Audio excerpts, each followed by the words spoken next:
sirens blare. Feel the static in the air. Next gen rising, we don't care about the fear clinging there. Step in line, hear the beat drop. Body, mind, so we don't stop. We won't stop. Train it up, train it high.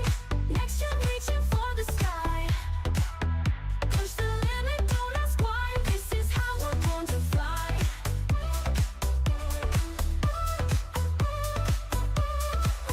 March to the future, neon glow. Through the fire we will grow.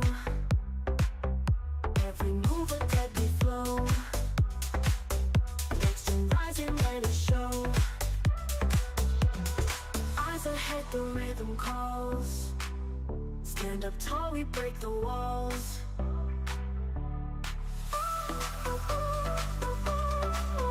Train it up, train it high. Next gen reaching for the sky.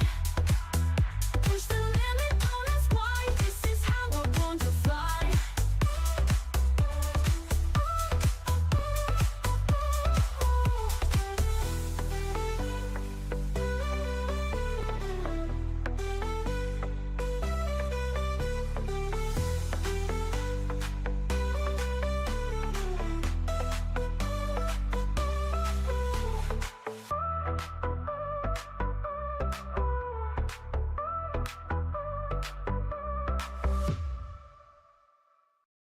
Hit the ground and slide it there. Feel the static in the air. Exchange rising, we don't care about the fear you're clinging there. Step in line, hear the beat drop. Body, mind, so we don't stop. Train it up, train it high. Next gen reaching for the sky. Push the limit, don't ask why. This is how we're born to fly.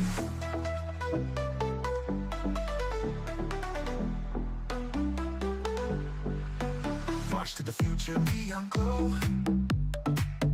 Through the fire we will grow. Every move a deadly flow. Next gen rising, let it show. Eyes ahead, the rhythm calls. Stand up tall, we break the walls. Train it up, train it high. Next gen reaching for the sky.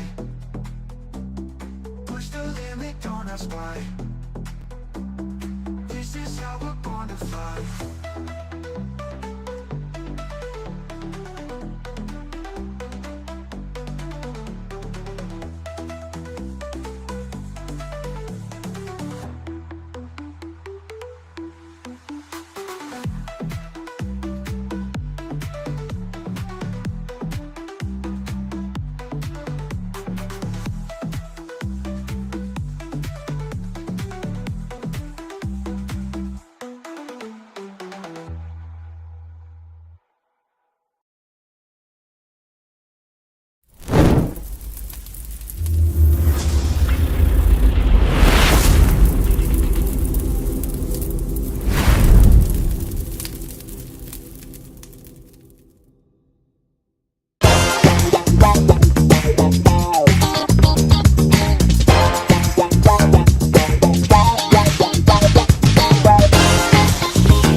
Well, good evening, everyone. Welcome to another edition of Next Gen Training here on the Sparta HQ Network. I'm Mr. Bennett. I am not joined by my partner tonight, the coach. He is actually coaching tonight. He's got fifth and sixth grade girls. They had an away game, so he was on the road with them, and certainly wishing him nothing but success with the team and whatnot. I know it's been a challenge for coaching. We can come on the show and we can talk about coaching a lot.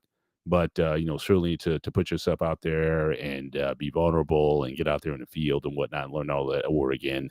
Shout out to the coach, certainly, for even at his age, certainly taking these things on want to be of impact to these kids. So I definitely appreciate him actually doing what he's talking. And certainly I always appreciate him for being here. But certainly we appreciate you guys for being here. Make sure when you come in tonight, make sure you hit the like button as you come in. Also consider becoming a subscriber to the Sparta HQ Network as well. We have shows pretty much all throughout the week.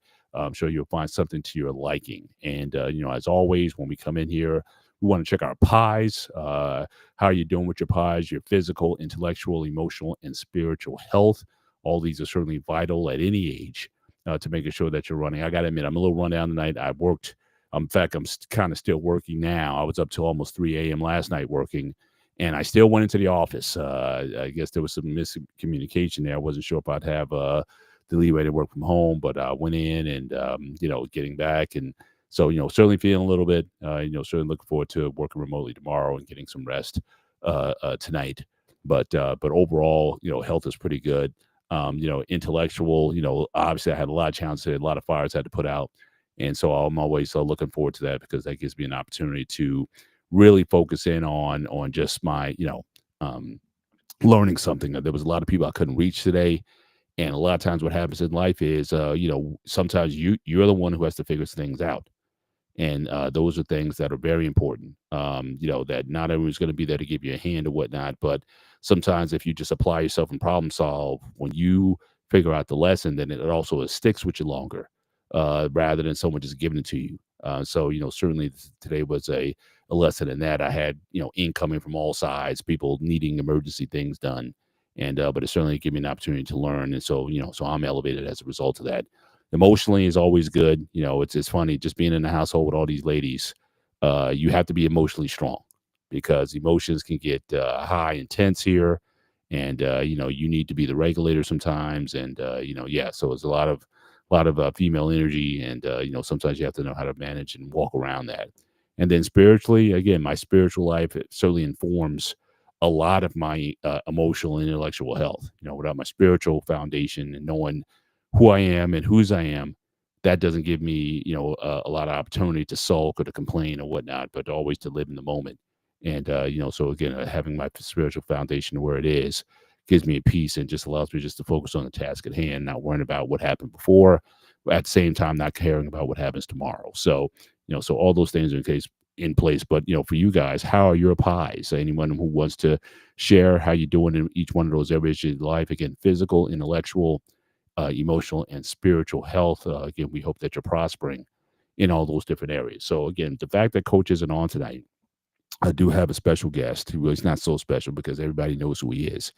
But certainly we have a guest tonight. And shout out to Mandrell for being in the build tonight. Appreciate you being here tonight. In fact, this might be a topic that may certainly interest you as well. So certainly I encourage you to stick around as we talk about this tonight, because we're talking about martial arts in particular. What does it take to, and again, certainly before we get into that, you see at the bottom of the screen there, no personal attacks, insults, threats, offensive language, except for the host, for the guy who's running this. He's still working on that one, including slurs based on race, gender, religion, sexual orientation. Be courteous and polite to other viewers. So again, we just keep the chat lively, but keep it respectful at the same time. But certainly talking about the idea of martial arts and what happens if you want to participate in martial arts. Learning from someone who's actually ran a martial arts school and some of the challenges that go with that. But also, I think this will be a good lesson as I was thinking about it. I think this will be a good lesson for parents because, or for young people who are thinking about getting into martial arts. What are some of the things that you need to consider when wanting to get into martial arts?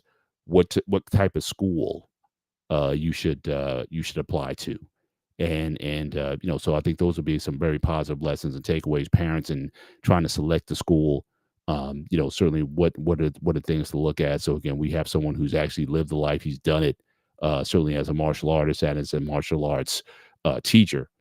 He's done it on both levels, and so certainly good to have him with us tonight. So again, if he wants to come on up and join the show, he can at any time. This is Sparta! AKA Panayotis. We have Stefan Manoj in the build tonight. Good to see you tonight as well. And but yes, certainly Peter is a long time martial artist and an instructor. He's really cool, and so certainly looking forward to chopping up with him a little bit. But before it goes, just to kind of show, do you have anything you can show us? Any videos? Any kind of things you can sort of play for us? I have a video actually from one of my tournaments. I have to keep it muted because I don't want to get copy striked on this. Sure. It's a little background sound. This is a tournament back in '09. This is when I first got back into martial arts, and it was a pretty interesting tournament. So let me share my screen really fast. This was the Master Cup tournament back in. Let me blow this up a little bit. There we go. In Scranton. It's not an easy tournament. Karate tournaments have changed over the years, but so I apologize for the bad footage. Is somebody taking footage, with their personal camera? I'm formed black, all black. At this school at the time, I was a green belt because every belt is not recognized to every school. Keep that in mind. Every belt is not recognized to every school because every style. I might do Okinawa Shonryu, but the Okinawa Shonryu I know or is two different styles. It's not like they do in Japan because it's completely different. Keep that in mind. So that's why they don't recognize the belts from one school to the other. That's why it's different. Right. I did win this this round. So it's a 3-point system. You cannot hit below the belt. You cannot hit behind the back, and you cannot hit the head. For anything under black belt, or anything over a black belt, and and I've been in black belt meetings multiple times in tournaments. And I remember the one was somebody raised their hand and goes, "Oh, what about the headshots?" The sensei who's running that tournament said, "Listen, if you cannot block a punch when you're a black belt, then you should not be in this tournament. As simple as that." So the black belt division for men can get very bloody and very brutal fast. So that's why you want to keep the rules pretty tight and pretty close. Right. So I seen black belts people walking away with stretchers at times. Great example. One of the tournaments I was at, it was in Tamwaka, PA. This guy came up with a axe kick straight down, and the problem with that, it came down to his collarbone. Think about that strike I'm talking about now. Yeah. Right down. But what was like the leg up and down, or was it? Yeah, it's a straight axe kick. Is literally straight up and straight down. Gravity's coming straight down. With your force and gravity, both of them together. Once they hit the collarbone takes 13 pounds of pressure to break. That's all it takes. It's a very thin bone. The collarbone broke, and he was getting carried out of there. The poor guy was screaming. Right. When are you doing tournaments for this for fun? That's way too much, in my opinion. Before we get into, so what was your general take? Or remember when Karate Kid came out, right?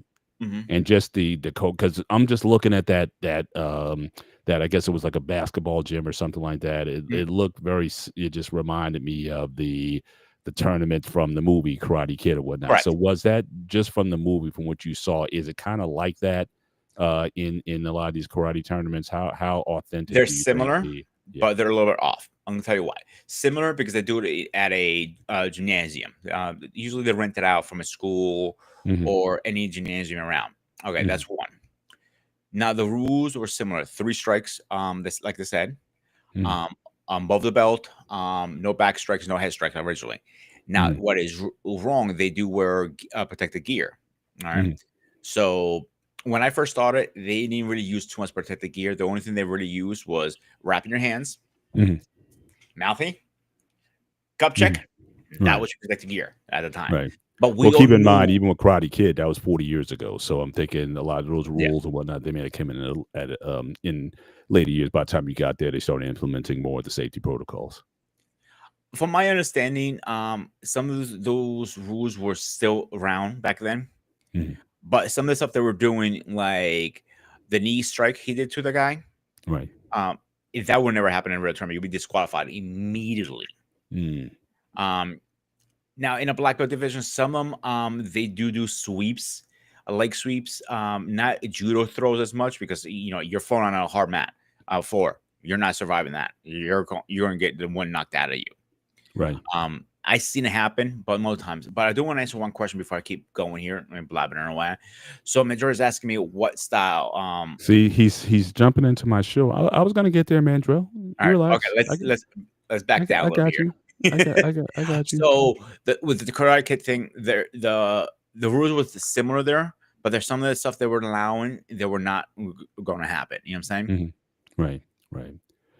All right. So let's get into this a little bit before we get into the obviously the schooling and whatnot. But yeah, so talking about Mhm. um not only the style, because I honestly, to an extent, I don't even like asking the style, especially these days, because again, a lot of people you're going to learn from multiple different styles and disciplines and whatnot. So to say it's almost like I don't know, even today, is it even proper to say unless you've been in a practice for a very long time to say what style do you practice? Because Mhm. again, That's correct. if you're a true student, you're going to be learning from all things. And then again, we talk about boxing, we talk about fencing. I mean, Bruce Lee, who's certainly one of my major influences growing up, and he used Western fighting styles as well as Eastern fighting styles. And so, so a lot of times when I ask the question, I like to kind of keep it more open ended versus just a style, because these days, few just marry one style per se. It's a multitude of things. But let's just go a little bit earlier. One, when did you pick up martial arts? And what was your first? I would say this. What was maybe your first style that you may have picked up, and how did it evolve from there into what you went at the height? What were you really into at that particular time? So I remember walking um, with my mom in New York, and it was this one school, and they were used to practice outside. They had a yard there. There were a few places in New York City that had a yard, Mhm. and it was a little a metal fence, nothing crazy. And I used to go put my face against it and let's be How old in are you? Were you form. around that time? I was I can't remember. I was 3 or 4. I was very Oh young. wow, wow, I was that is young. very young, and I recommend any parent who listens to this, the younger the better. Put them into this Mm, because they start learning the fundamentals, discipline, self defense, and so on and so on. So, and every day. So one day, Master Ray, my instructor, came up to my mom and says, "Let him try this." And he goes, "We can't afford it." He goes to my mom, "Ma'am, I never asked for money from you, did I now?" I said, "Let him try it, and we mm, can talk about that when the time comes right with your mm, husband." My mom was taken back. We're like, "I don't see why this is gonna hurt." So that's what was my first. We called it at the time. Now it's called Little Dragons. Most schools call it. mm. It is it. I want to make people copyright stuff like that. It is a program called Little Dragon. Comes out of Canada for the very young. Right, But a right. lot of schools call Little Dragon that teaches you those stuff. So you have to be very how it is worded and spelled. But he called it little ninjas. He called it. So he didn't teach us too crazy stuff like punch, punch, kick, block, block. It's more stuff like that. Mm, We used to kick and like we thought it was like the coolest thing, a little breakaway board. It mm, was foam like and like you do a reverse behind in key. Yeah, and break it. I'm like, mm, oh my god, I broke it. And I ran into my mm, mom like, look what I did, and I was hooked just like that. mhm. My dad was always a humongous fan in martial arts. Yeah. He was always a martial art fan. He loved the Bruce Lee movies. He anything martial arts, you tell him, he was absorbed into that stuff. Mhm. Right, right. So Now, go go ahead. ahead. Keep So going. Just so talk about, okay, so what was this I guess if there was a style. I know you started out basic fundamentals, kicking and punching and whatnot, but mhm. ultimately where was this going in terms of what your master Ray, what was his discipline or set of disciplines that he practiced? Shout out to Mariana Constantine. Good to see you tonight as well. So it's funny you said that because Master Ray was one of the few early teachers who believed in mixed martial arts, MMA, Mhm. before MMA was MMA. Right. So it was 3 instructors at the time back then, in the early 80s. we know Bruce Lee was an MMA fighter. He trained on different styles. Mhm. Master V, also known as Master Viranchu, I might be pronounced that wrong. His school is out of New York also. Is Vion Vichisu, another great mixed martial artist teacher, Mhm. and Master Ray Kazaka, my instructor. Mhm. He learned his styles from his parents because Mhm. he was born in the States, but his parents weren't. They were both from overseas. Right now, specify 'cause I think that's important also because the I was about to go difference in into what that. was yeah. So his dad was Japanese and his mom was Chinese. And I even looked at him when I got older, like, how does this work? I would to him, like, don't fucking ask. My childhood was very unconventional and fucked up. That's the words he said to me always. Mm. I'm like, what does it mean? Like my mom was the most strict one and my dad was the sweet one. Mm. Just imagine how my Interesting. fucked up childhood was.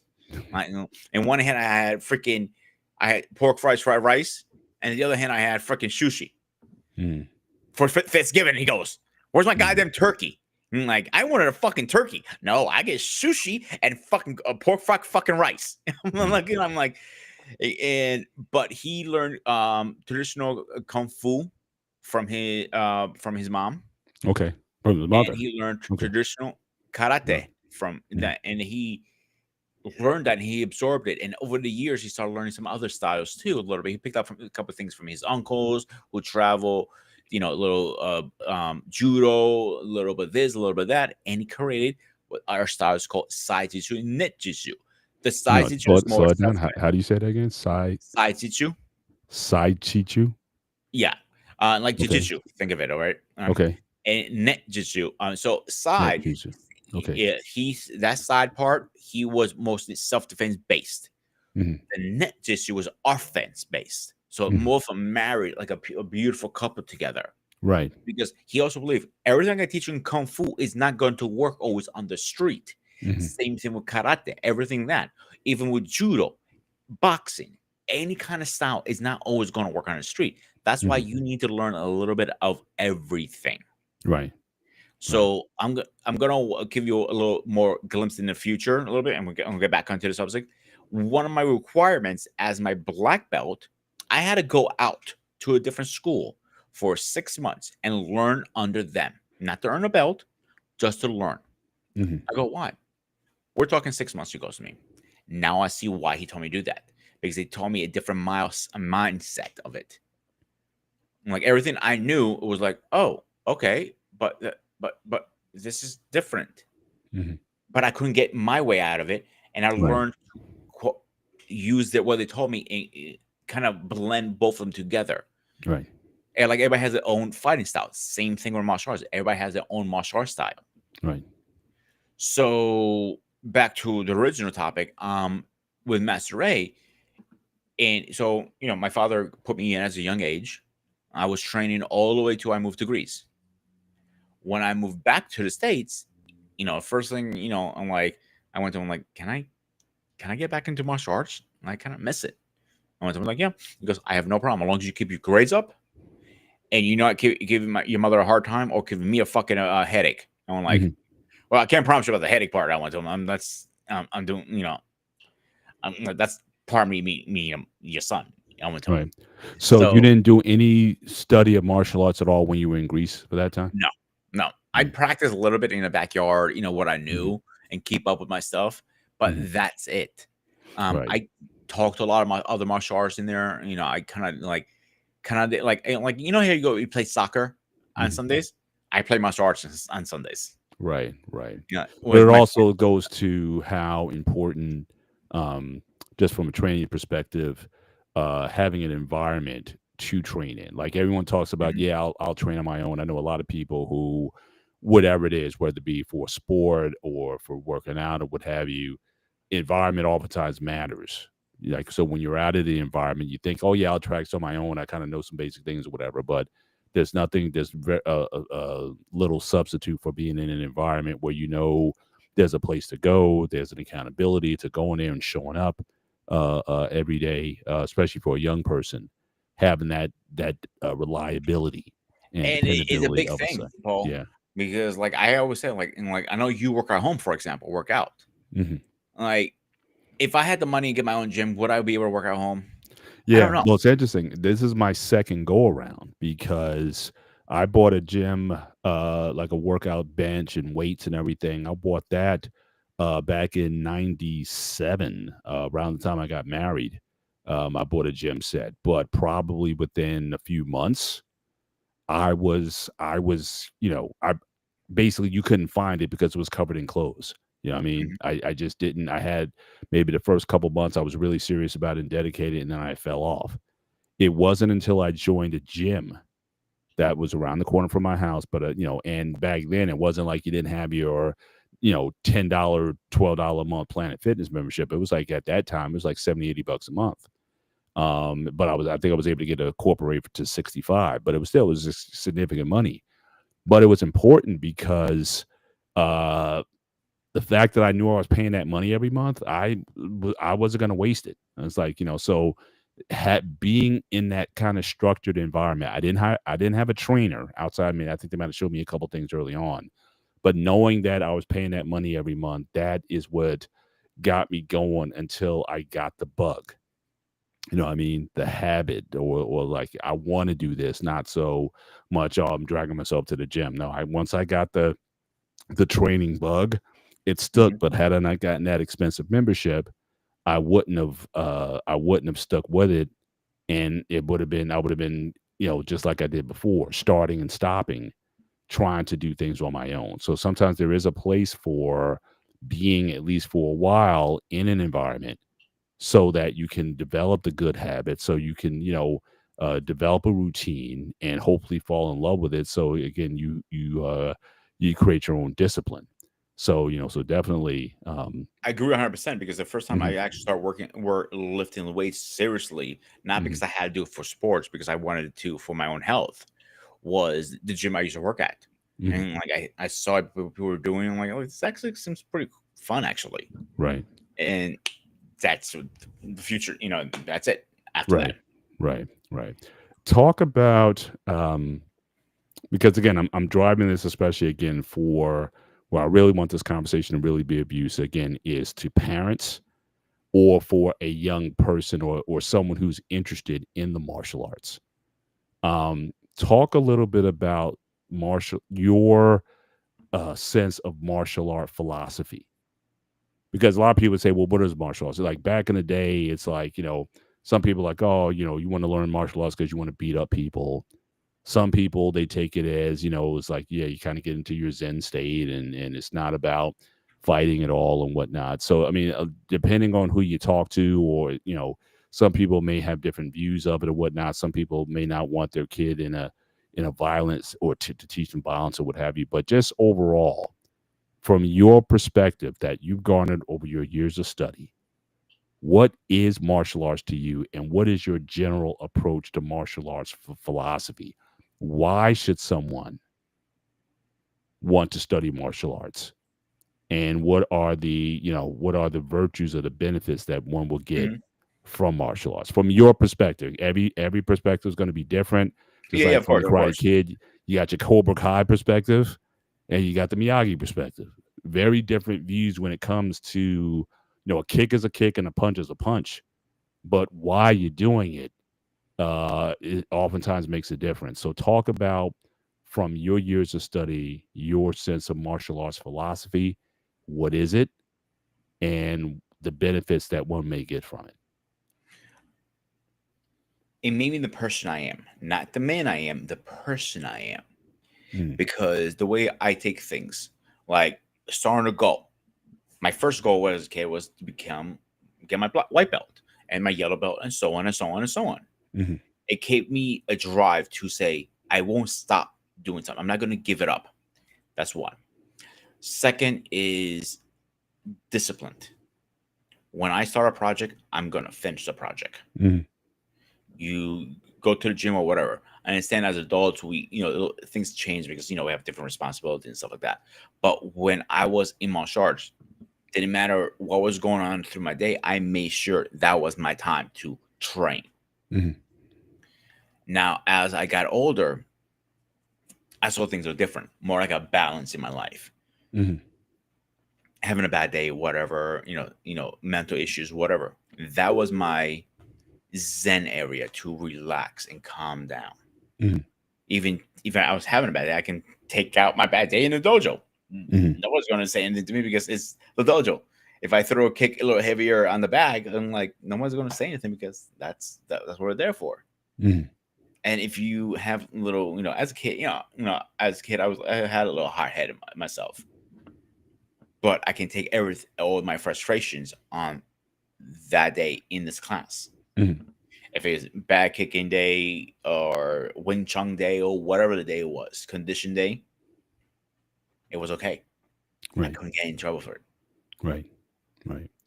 So would you say then, as far as your philosophy when it comes to martial arts, if you were to summarize it, and again, so imagine I'm a parent and I have my 8-year old, 6-year old, 12-year old, and I'm just trying to figure out, um, who you are, because again, I'm going to be trusting you with my kids.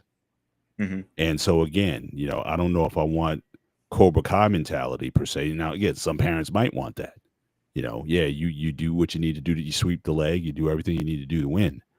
But I want to know, like, from your perspective, again, that philosophy, like, so martial arts, the central theme of martial arts to you is what?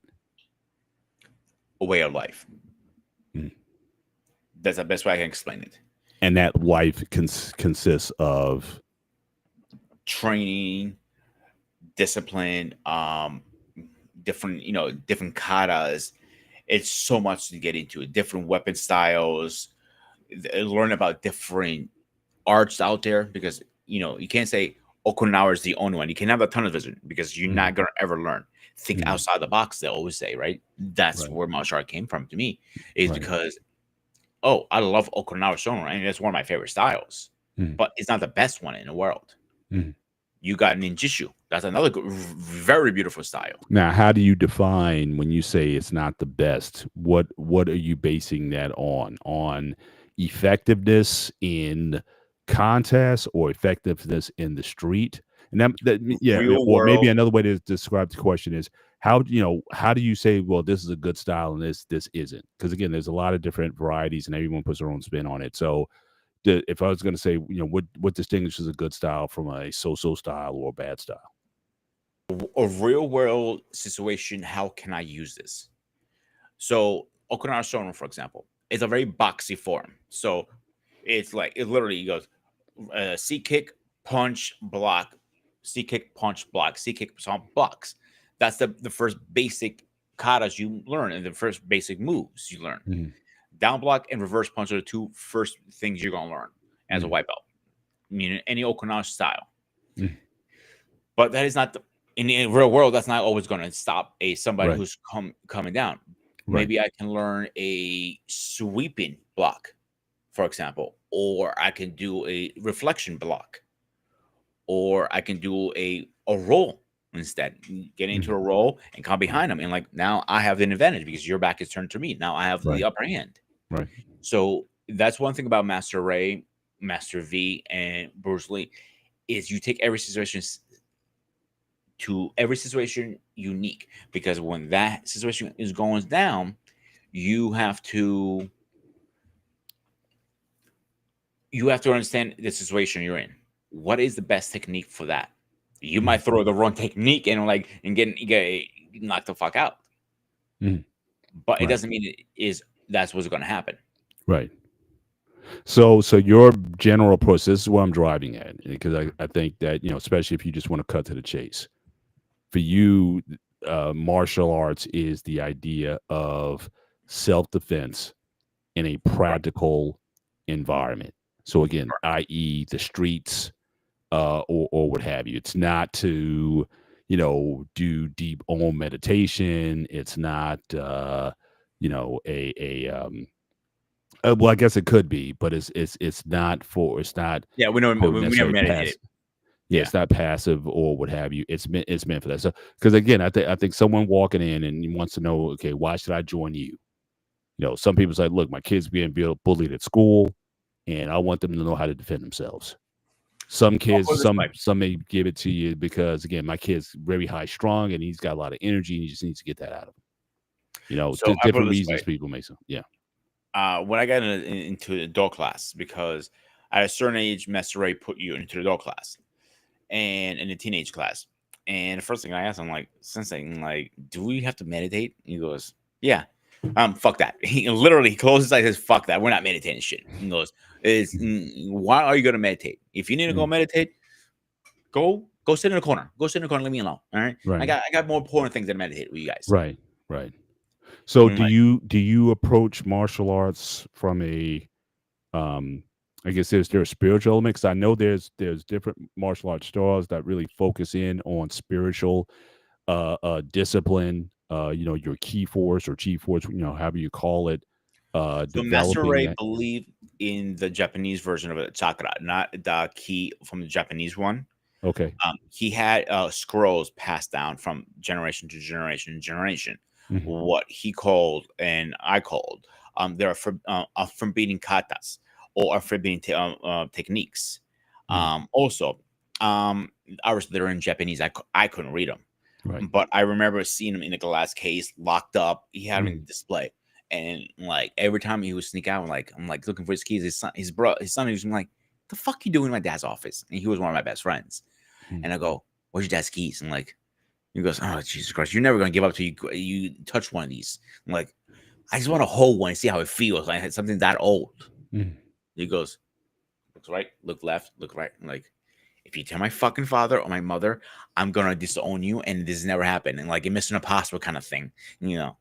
I yeah. don't know, like he opened it and he put it in my hands, and like, and as he puts it in my hand and goes, "What did I tell you guys to do?" And I'm like, it was his idea. And he like ratted his ass out so fast. Mhm, He goes, "Really? You couldn't take one for the fucking team, you dumb fuck? It was your idea." He goes, "You really cares as much?" I'm like, "Yeah." Because I was the second best student to him because I was always hanging out with him. He was my best friend. I was sleeping over. I was doing everything with these guys. mhm, It was like my second home. I had a key to the house pretty much. right. And it goes to me, once you hit eighth degree black belt, I will open these and I will read them and explain to you. And I'll teach you every technique on this. Like Right. him, Right. his son knows the techniques. Mhm, He taught them to him because obviously his son he needs to learn all this stuff because he's runs the school now. right. But I never got to that point. But they were even Master Ray was like little. His hair would stick up when we talked about it. He was even nervous to teach this stuff. He wouldn't even use them. Mhm, Like I never seen it personally, but you seen Ninja Assassin, right? yeah. You know when he was in the truck, he did the hand techniques and he healed himself. Oh, okay. Myths are saying again, keyword myth. Mhm, That is a real thing. I have never seen it personally. The most I ever seen him like concentrating really hard and it literally hitting the heaviest bag you have in a dojo, and you see it swinging across it. I'm like, mhm, that is possible. yeah. I'm like, I saw some cool things, but Mhm, not to the point like magic, like mhm, like you see in an anime or a cartoon. mhm, But there were some cool things. I'm like, I saw like him moving big ass boulders very easily. right. So is it some spiritual behind it in Sakura form? I agree. So yeah, Right.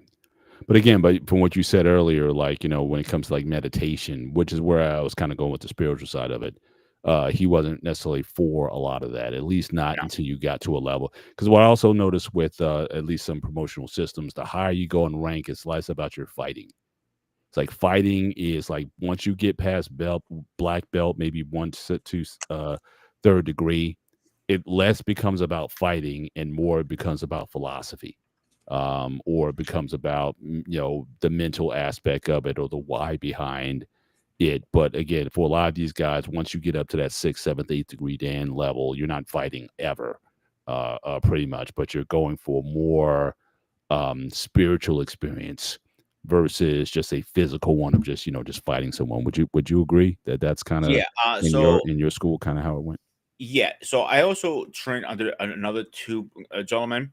I don't want to put their names up because I need to get their permission. So they go off their name. There was a ninth and 8th degree black belt. We called them Professor and Shihan. Mhm. Professor and Shihan I've never seen him spar. I never seen him put the gloves on. I see him do, technique follow-ups, but that's it. Master Ray, only time he ever put the gloves on if he's training us. Mhm. And if we think we won, yeah, you didn't win. You're getting the win knocked out of you pretty well. Mhm. Yeah. Or getting pretty bruised up the next day. I'm like, oh man, I wish I didn't go that hard with him. Right. Right. All right. So you studied. So again, you studied at a very early age. Correct. You moved to Greece for some time. Didn't study at all. Came back to the States, and you decided to pick it up again. And I Yeah. guess that's really when you got good at it. That's really when you got really No, dedicated. actually. Okay. So talk Yeah. about that. So when I went back, we kind of lost contact with Master Ray those 4 years. Okay. So, I really want to go back to school, but it was another school called American Karate. It was a big corporation, like Shaman Mhm. Tigers, almost kind of thing. Yeah. Yeah. So my dad signed me up there, but he didn't like the idea. Like every month I was going to the next belt, next belt, next belt. Like, all right, dude, I know you have experience, but damn, you're not that damn good to Mhm. pick up, get 4th degree belts in literally under 6 months. Like, what the kind of hell shit is this going on? Yeah. So he met with an instructor, and they didn't like my dad and him didn't have a great conversation. He goes, "You're done from here. You're Mm. done." So that same day, my dad went back to New York. As he's driving, he was going to go get a beer. All of a sudden, he sees a billboard, Red Dragon Dojo. He slams his goddamn brakes and gets on the phone with me. He goes, "You're not going to believe what I'm looking at in a minute Astoria." I'm like, "How the fuck should I know, dude?"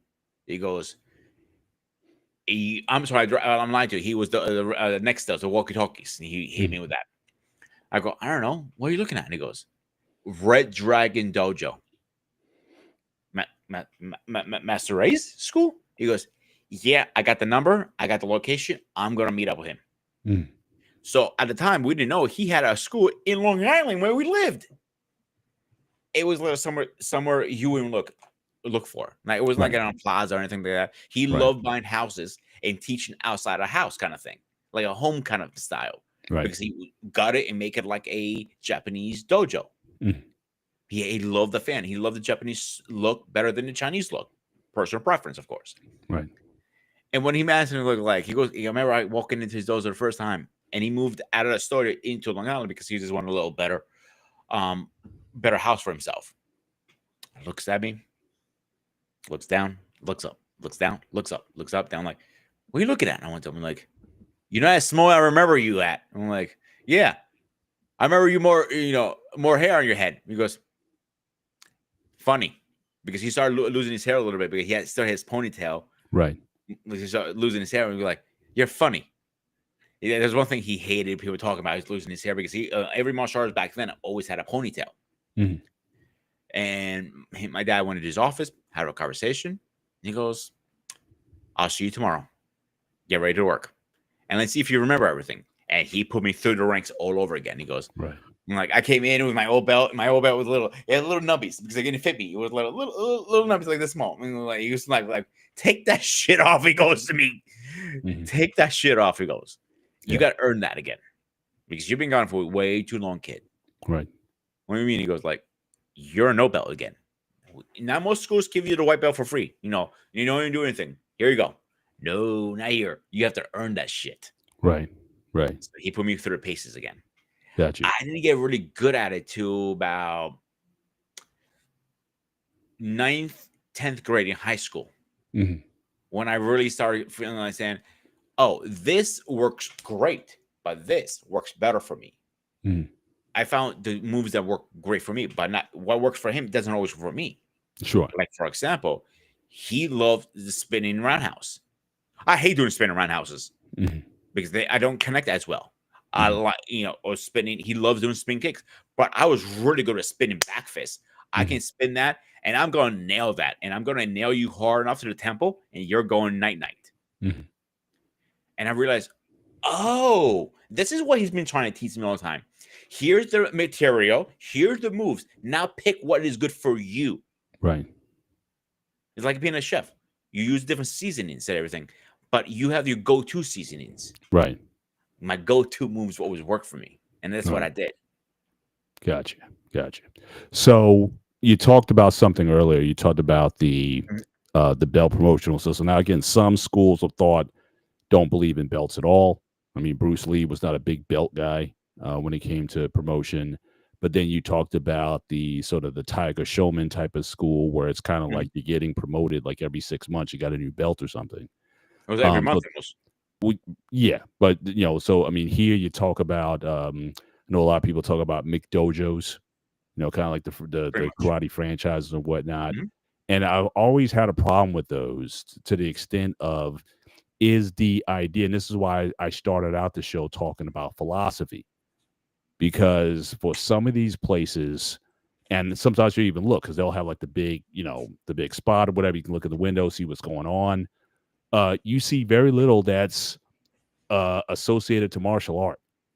It's almost like it's like an aerobics class. You're doing your jumping jacks and you're running in place, and they're doing just different drills where everybody runs in a circle, and one kid gets down and you jump over the kid and kind of going or whatever. It's almost like an amusement park.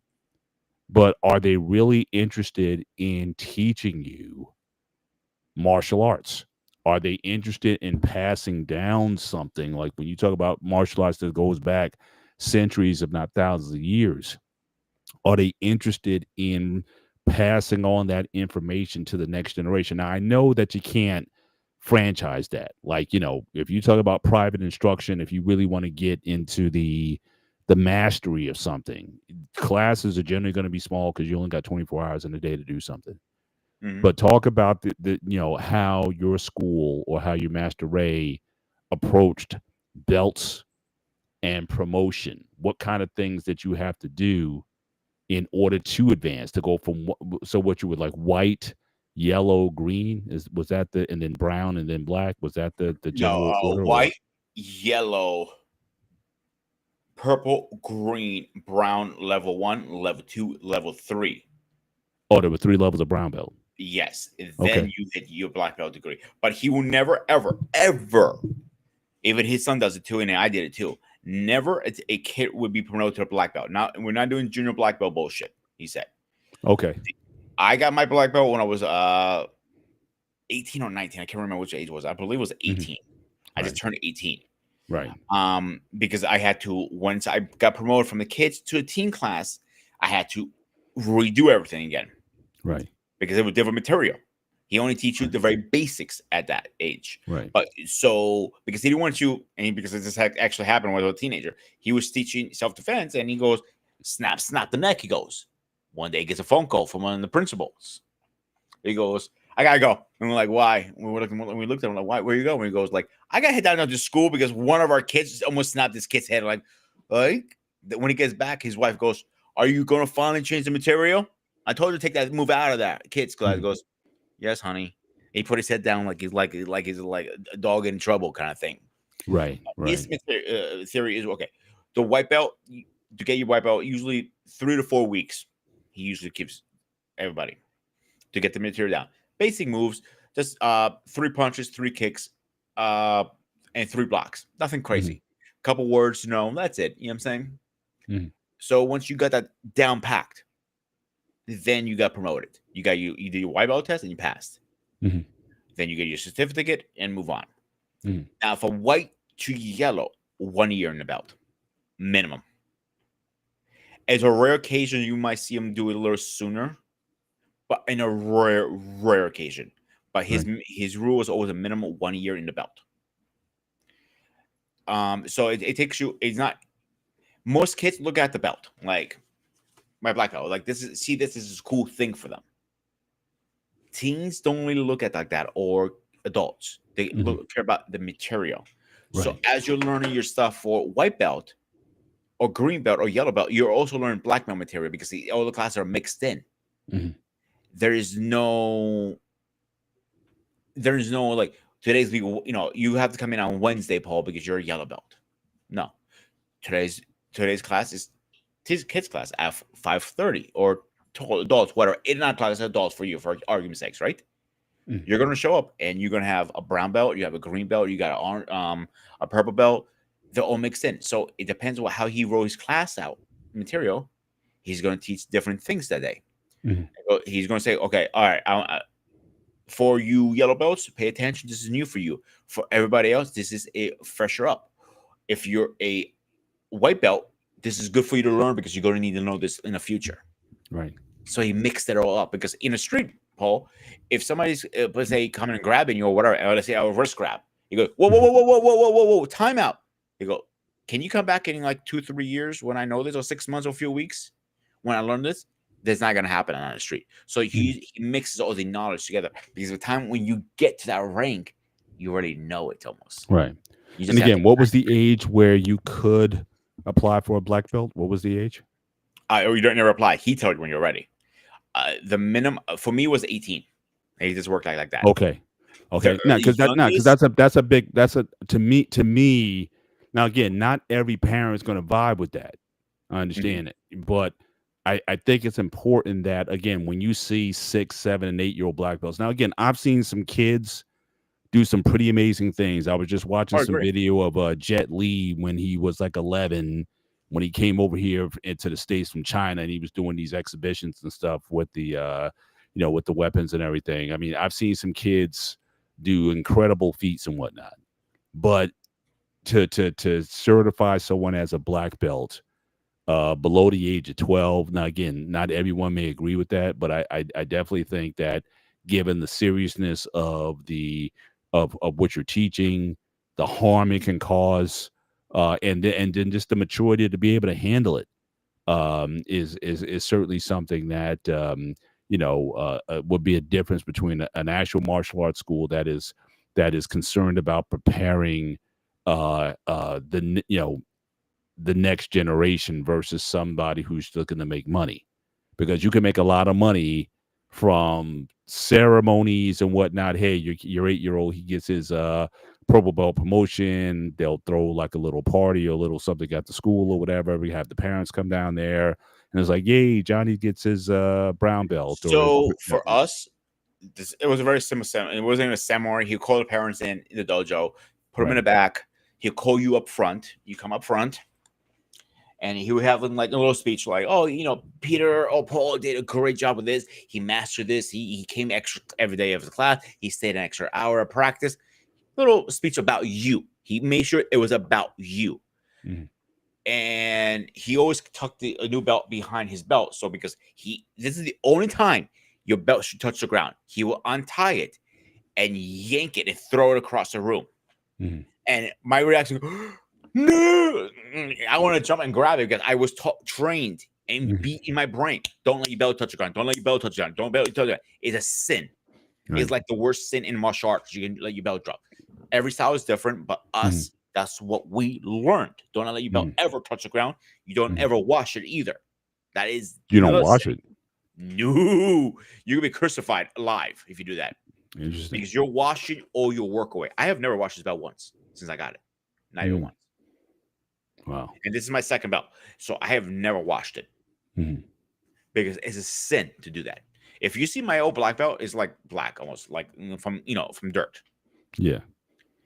So you just let it So air out if it's air it outside or whatever. Let that's the fine. stink Yeah, or whatever get off it or what have you. yeah. You Yeah. can let it hang up, like you put it around like a chair or something like that. That's fine as long as it doesn't Yeah. touch the ground. Yeah. Most of us always took it out and just wrapped it up. Your uniform catch all the sweat. You never should be sweating on this. In Mhm. technicality, the Right. uniform catch all the sweat. Right. So after he throws the belt out, he will put the new one on, tie it up. He present you with your certificate, Mhm. and everybody's different. In my case, it would be with the power invested in me. I know it sounds like I'm marrying somebody, and I looked at him like, can we ever change this? I went to him like, no. Why? Because I get a kick out of it. He goes, when you guys do it, Mhm. and in power invested in me under Master Ray Kazaka, I promote you to Rokushu, Kushu, or whatever rank, and then I will say in an English version, black Right. belt. Was there a test like Yes. how long would the test go for? Because I've heard some that go like over an entire weekend. There's stuff you're doing outside. There's stuff you're doing inside. There's board Funny you breaking. said There's brick breaking. There's like a good friend of mine. He studied. I remember when he got his black belt, and he wanted me to be there, and I was like one of the loudest guys. 'Cause I was like, like really hyping him up because they had him doing all kinds of drills and whatnot, burpees and push ups and things, and he was exhausted. And I'm like in the corner, like his coach, like, come on, man, let's do this. We got this, So I was like really like, hyping him up and everything. that. Mhm. But that was like the last day. Prior to that, like they were outside in the weekend and they were really grinding to try to get, to this level. Then they had to do their form drill. So it was a very, I think that ceremony itself was probably 3 or 4 hours. But that was like the last night. But there was That was a several test you're talking about. days. That was a Yeah. test. Yeah, several, but the So the test was ceremony over and test several is the same. days. That was like the culmination of it, where he got his black belt that night. But the days up to it, I didn't see, but he talked about it later on, that how involved it was. So so white belt, it also increases about a little bit always. It depends on the student. White belt is usually 20, 30 minutes, nothing crazy. You know what I'm saying? Yellow belt, about 45 minutes. After that, you're looking about an hour per test, except the black belt. A black belt is a 24-hour test. Mm. I remember when he told me, come to the dojo at this time. Your parents already know. Bring your gear and get ready to work. I thought we were training. That's all I knew about. Mm. And when I walked in, I saw his wife on one side because she was an instructor. His son on the other side. He was an instructor too. I go, what's up, guys? He goes, welcome to hell. Mm. Huh? I'm like, what my dad's trying to tell you, this is your black belt test. I'm like, what? He didn't he didn't warn you. Just going into it. He made me do every form, every kata, everything, explain the detail, how to chamber it, how to punch it. Why do we punch it? What part of the punch? I'm like, every little thing. He didn't care about the terminology as much because the terminology doesn't mean shit on the street, he said. Mm-hmm. He liked to know it, but he would never felt a student for saying sensei and you said it sensei or whatever because you're exhausted or whatever. Mm-hmm. Then that was the first day. Then you don't even sleep at this point. You're going right into it. Mm-hmm. They get a nap. I don't.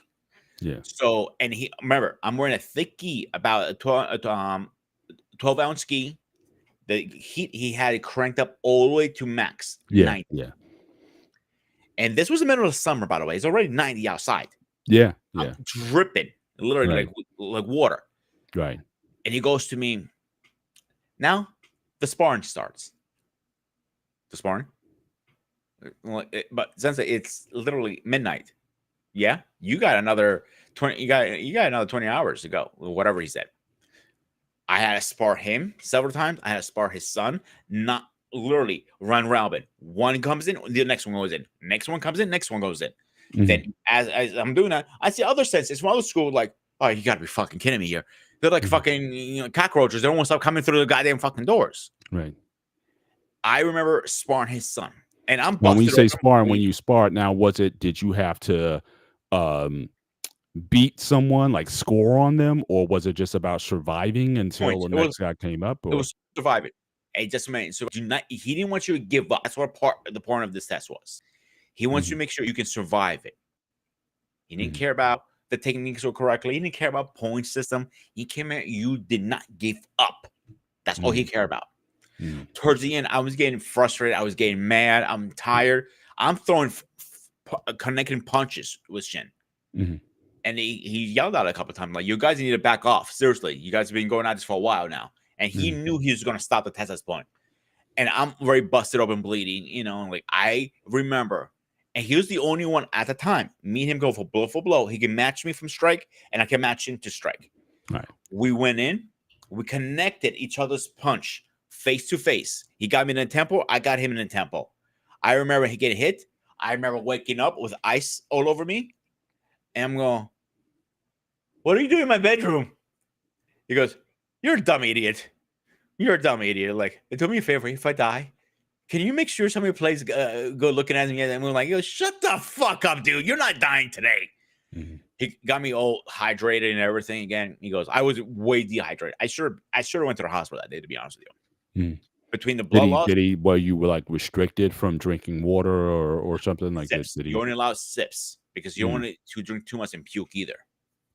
Right. Right. Yeah, but between if you let a little sip and the sweat and it moved and everything, that wasn't enough.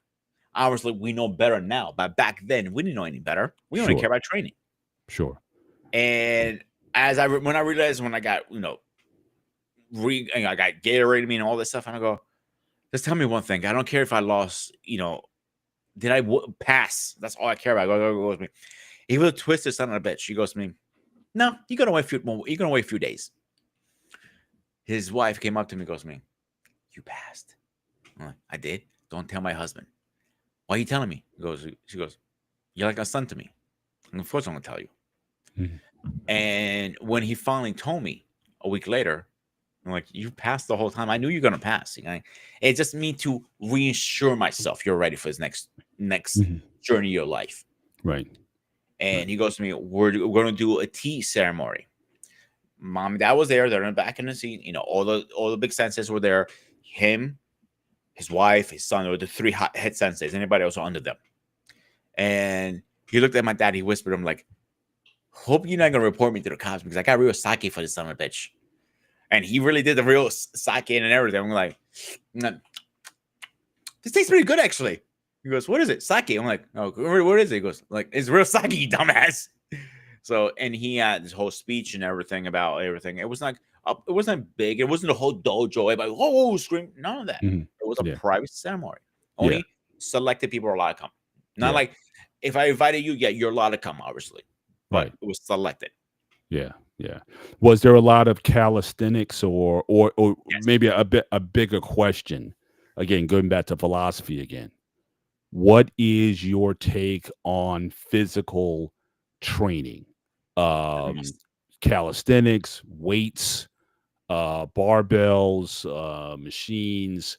Was that incorporated into the art? Because again, one thing Bruce Lee was certainly known for was bringing that element into martial arts. The idea of weight training, working with dumbbells, and things of that nature. But some guys, again, old school guys, I think there's still a mentality out there that weights make you stiff or they slow you down. So again, it's push-ups, it's sit-ups, it's horse stances or chair squats or wall squats.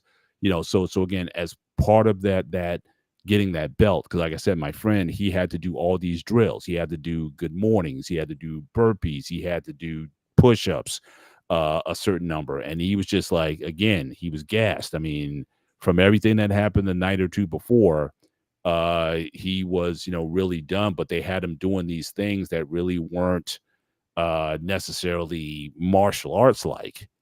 But again, it was about enduring. It was about endurance. But just when it comes to training your body for martial arts, what is your philosophy? Because I'm a big, obviously me, I'm a big weights guy. I think weight training can be essential to any sport. It used to be such a taboo for basketball or for tennis or whatever. Now everybody's doing weight training now. But I've always believed that weight training or strength training with weights should be an integral part of any kind of athletic endeavor.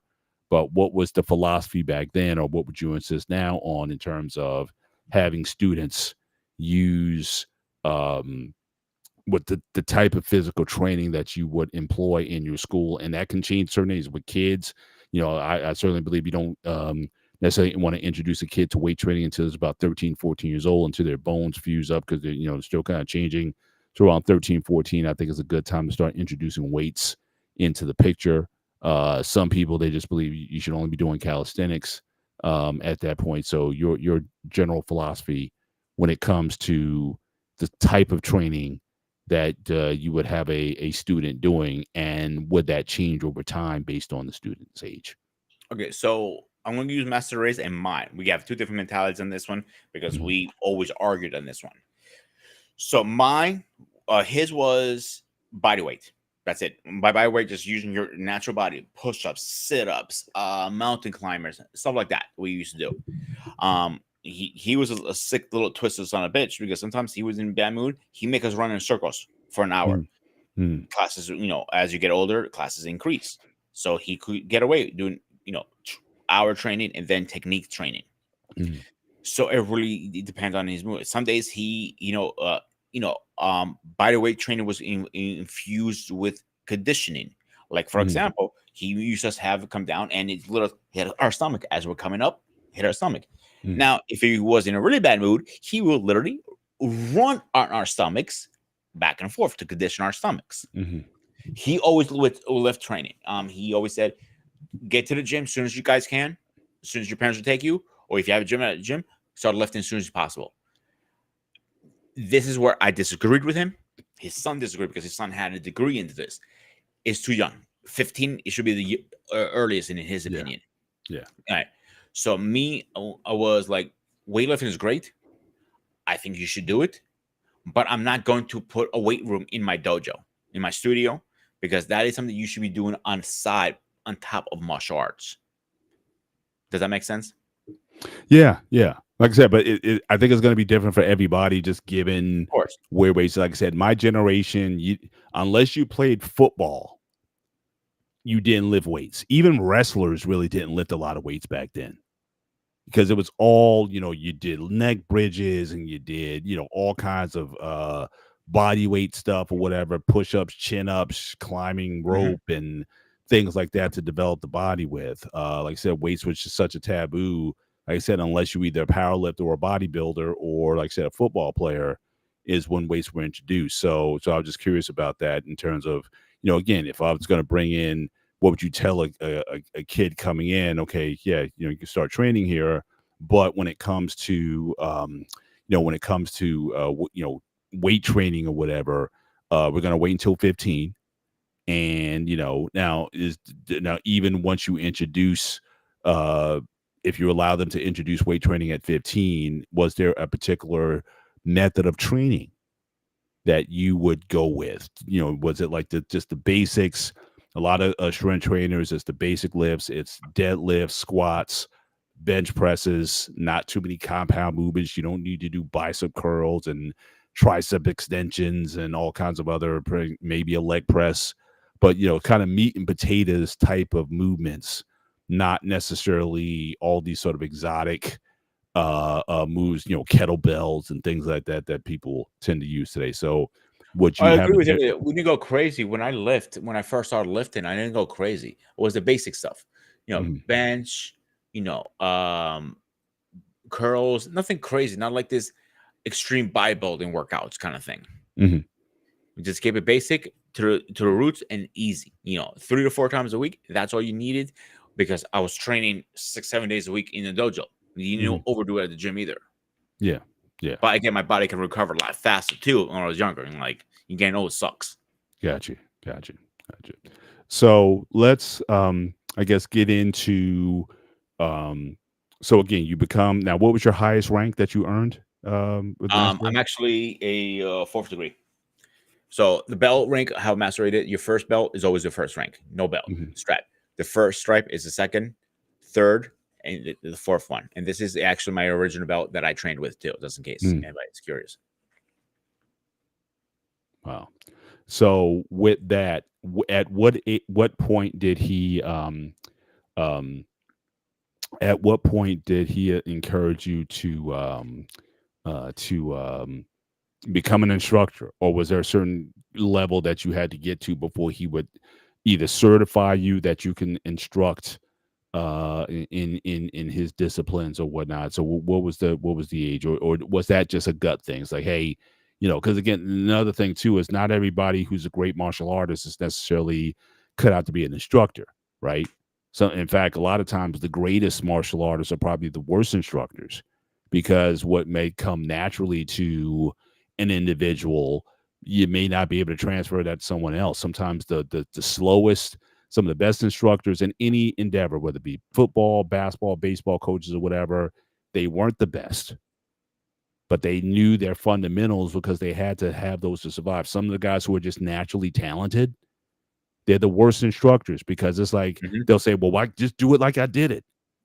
And everybody's like, So it's "We funny you can't say do all it the way this. you did." So, It's funny you so say go all ahead. this because me being a martial artist, you really don't have a choice by being an instructor. You kind of have to be an instructor. It's part of Oh, your really? requirement to become even a black belt.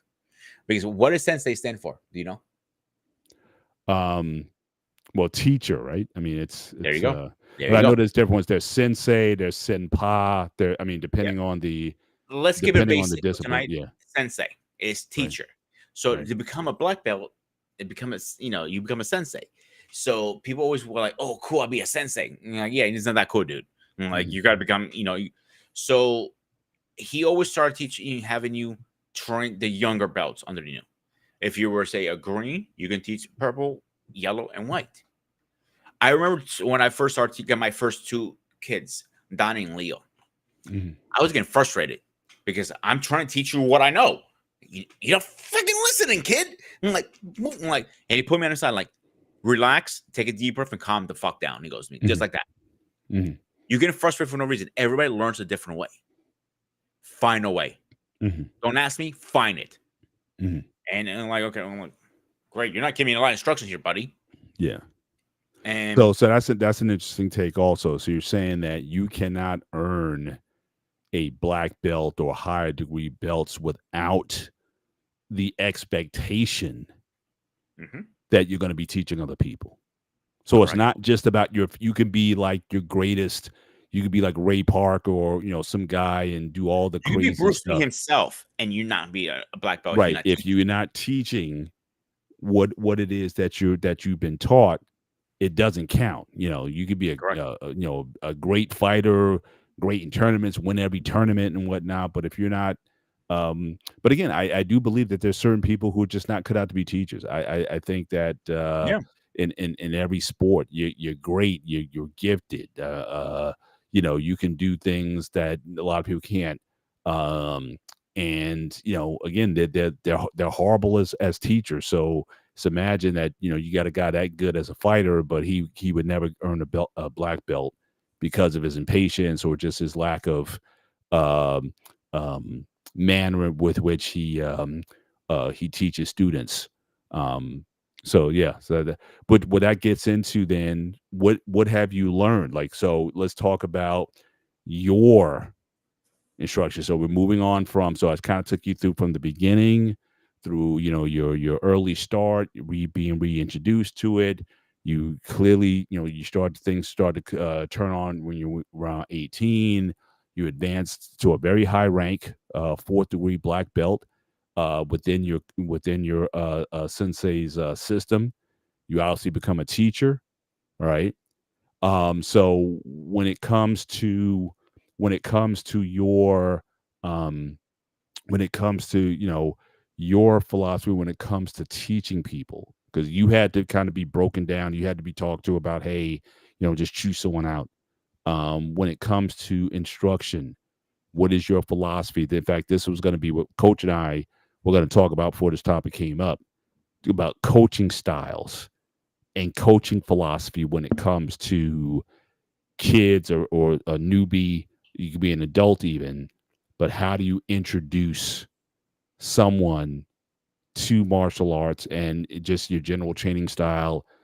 Eric, he used to tell me about a guy used to have. He talked about he started in Ishinryu, Okinawan karate, but he had a guy. I think his teacher. He had a kendo stick, and he would kind of walk around with the kendo stick. And if you were like, say, in a stance, like a horse stance or whatever, he would go around, he'd whack you with the stick. If you were, if your arm was down too much, like whack, just it's certain old school type of styles when it came to discipline. Um, there, but I think for a lot of people who might be interested in martial arts, or certainly particularly parents, they kind of want to know um, your approach to teaching. And are you like the drill sergeant guy, or are you like the Mr. Miyagi guy, or are you so talk about that. And if you want to talk even generally, what makes a good teacher? You know, I'm looking for a school, either for myself or my kid. What makes you a good teacher? So I'm going to answer this in a couple different ways. So Right. number one, my style is different. It's a mixture of Master Rays and Master Shins. Mhm. Master Shin is more a patient one. Master Ray is more a drill. Let's go. work, work, work, work, work, work, work, work, work, Mm. work, work. Mm. And he was similar. He didn't have a Kengu stick, but he had a little bamboo stick. Mm. And he would slap you on your feet when your stance was wrong. If your heel was too high, Mm. I got son of a bitch, it fucking hurt, Yeah, man. them bamboo sticks hurt. Yeah, it stings. And, like, I got scars for this. Oh yeah, oh yeah, Dude, I got yeah. Nah, PTSD that's from no that joke. shit. Yeah. Yeah. So, like, it was little whips, nothing crazy to hurt yourself. Like, the feet was the most sensitive one because he had little springs on the floor. If you step Mhm. too hard, it will go boing, and it Mhm. goes whoosh, and hit you with that. Because you don't want to be too heavy on your feet either. Mhm. So I learned patience and take every student individually, like a individual person. Mhm. He might learn one way, but his brother learns a different way, or Mhm. his buddy learns this way, and this kid learns different and this way. I can train them as a group, but when I have to break it down one by one, I can take one. Okay, I'm working with this kid. Okay, he's good now. Come here, you. Let's talk. Let's see. Let me see it. All right, stop. Let's redo this, and I'll show you step by step. Mhm. That works great. If this kid is Mhm. more visual, okay, watch me do this, this, this, and this, and this. He goes, boom, boom, boom. There you go. He just picked it up, kid. Mhm. Sometimes positive. Yo, give me a high five, dude. Give me a high five. So Sometimes positive reinforcement, it depends on praise. the student. It really depends. Some work very positive. Some, if I have not a student, I looked at him, I had my arm crossed as I'm training. I'm like, stop wasting my time. Are you gonna do this or what? Wow. Okay, so That you got to worked for know. him. Yeah. It depends on the student. I cannot. That's a hard. One thing I will tell any parents out there: if you're going to try to put anybody in school, ask them simple question. You walk in a dojo. They say you walk into the Mhm. dojo with me, Joe. And like I have gone to a parent like, Pete, I'm looking for a dojo. Like, can you come with me? Like, of course I come with you. I like embarrassing people. That's fun part. Mhm. I ask them questions like, who's your instructor?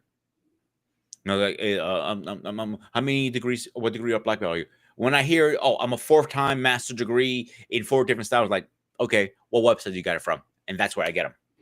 Mhm. Like, and I need to see your resume, not literally paper, but you know what I mean. I need Yeah. where you learned, how you learned, how many years. I want to see every little piece of detail.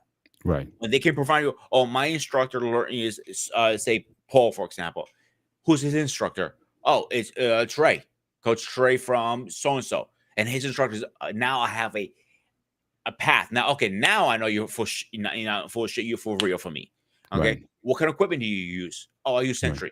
That is the number one company everybody uses. Okay, I Mhm. know you're not bullshitting me now. And Mhm. then, like, you start asking these questions, and you just how you pick it up, boom, one after the other. Like if he says, yeah, I have 3 different black belts. You're full shit. It takes almost a lifetime to learn one black belt. Mhm. There's no way. Yeah. Yeah. That is so yeah, so that now what about 'cause I know obviously just like any physical sport and martial arts is certainly physical. There's always the risk of injury. Um not only just from the fight, but the training. Like, some of you guys, talk about doing knuckle push-ups and whatnot, building Mhm. calluses and whatnot. You're gonna have black and blue marks from because I mean you guys were full contact, right? You guys weren't like it's not like point fighting or whatever. You guys were kind of Most making times we're full contract. Yeah, most of the yeah, times. so yeah, you may come on with a bloody nose, you may have a black eye or bruised rib or something like that. I'll give you a So great example. yeah. So I was helping a fellow student up here in Poconos doing a test, and he was practicing. So he goes, "I'm going to practice the soccer throw." It's the same thing you remember seeing in Star Trek. Captain Picard comes in the Mhm. back, comes around, throws him in the Mhm. air. All right. Mhm. Rule number one: you never let your opponent throw you. You always throw yourself, so Right. you stop injuries. Right. So as he comes down, pulls me up and he pushes me up. And I'm throwing myself now. All right, I'm going up with it, and I'm Right. already halfway through it. I realized he didn't let go. He yanked me down by accident. Mhm. So except me going up and around, I went up and straight on my shoulder. Oh It wow. wasn't a full separation. I went like I stopped, and I literally the pain. I wish I got kicked in the balls instead at Mhm. that point. I'm not saying I should have, but I'm saying it felt like that how much pain. Yeah, it was Like excruciating, yeah. yeah, it was like something I couldn't ever explain. And so all the instructors ran out. Professor and Shihan came and looked at me, and they looked at me. They're checking my shoulder. You can tell when somebody's out by touching. Usually, the rule of thumb is touch the one shoulder, touch the next shoulder. Oh wait, oh wait. oh shit, it's actually out. You know what I'm saying? Mhm.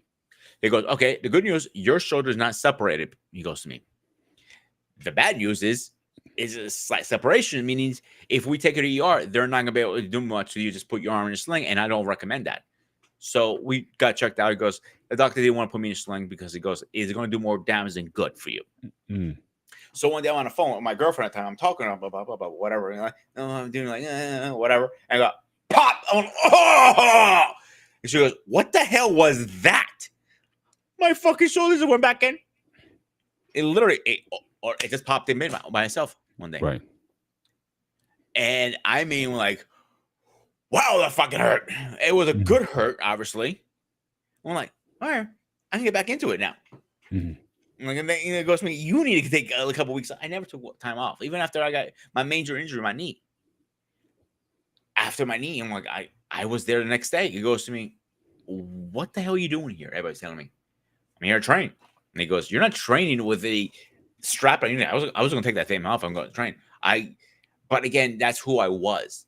That's what I love. When you love something, you don't care how painful it is. You just do it. Yeah. Yeah. Wanted to talk about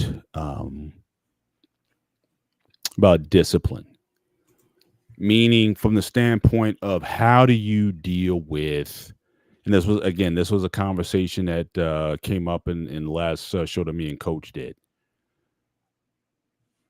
When you have a student, so we're talking about like a young person generally, who's basically acting up, or as you said earlier, when your sensei asks, what rules he had for you, you say, you got to do well in school, you got to, respect your parents, just different things that he required of you if you were going to join his school or remain in his school. What is your general view when it comes to discipline of a kid who may be acting up somehow, either in class or out of class? You hear about it. They're getting bad grades in school. They're cutting school or whatnot. Do you have the approach of do you kick them out before and get No. help to get their act together, or do you keep them in? This is like I said, Coach. He kind of had a different view on this as well. That you keep them in there. So that, because if you do take them out, then again, sometimes that behavior gets worse when you take them out of a, when you take away privileges from a kid. So what's your general approach to that when it comes to disciplining a student who, whether it be inside or outside the dojo, has behaviors that you want to modify for the good of certainly the student and obviously the school? So, number one, great. Let's go over that first. I check report cards. Simple. More than your parents. If I find out you're doing bad, it's not going to be a good day for you. It depends on the student. Some of them will not be taken out of the dojo, but I'll let them sit in the corner, watch us train till your grades go back up. Like, it's cruel, but it works sometimes. So you do believe in takeaways then? And it depends on the student, again, not always. Okay. Some of them will be disciplined in calisthenics. Like, okay, now you got every day you come in, I want to see 100 push-ups from you. But that's a lot.